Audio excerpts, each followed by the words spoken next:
Mahkamah Syariah Kota Subulu Salam Aceh mencanangkan program zona integritas bebas KKN yang digelar di Aula Sidang Mahkamah.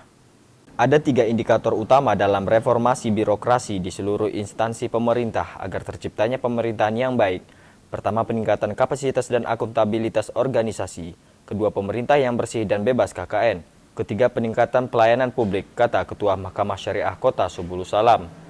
Disampaikan bahwa zona integritas di Mahkamah Syariah Kota Subulu Salam adalah bagian dari program kerja 2019 yang merupakan implementasi dan pelaksanaan Permen PAN RB nomor 12 tahun 2014.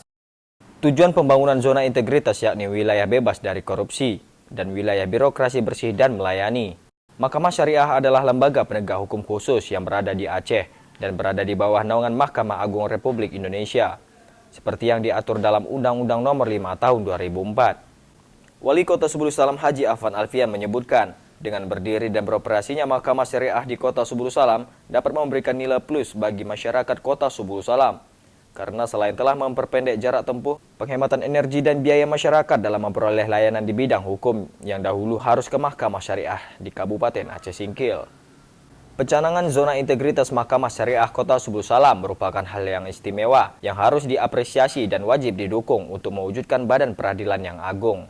Dalam kesempatan itu juga dilakukan penandatanganan zona integritas oleh Ketua Mahkamah Syariah Kota Subulu Salam dan didukung juga penandatanganan oleh unsur Forkopimda. Ditutup pengguntingan pita tanda disahkannya program zona integritas bebas KKN oleh Wali Kota Subulu Salam Haji Afan Alfian.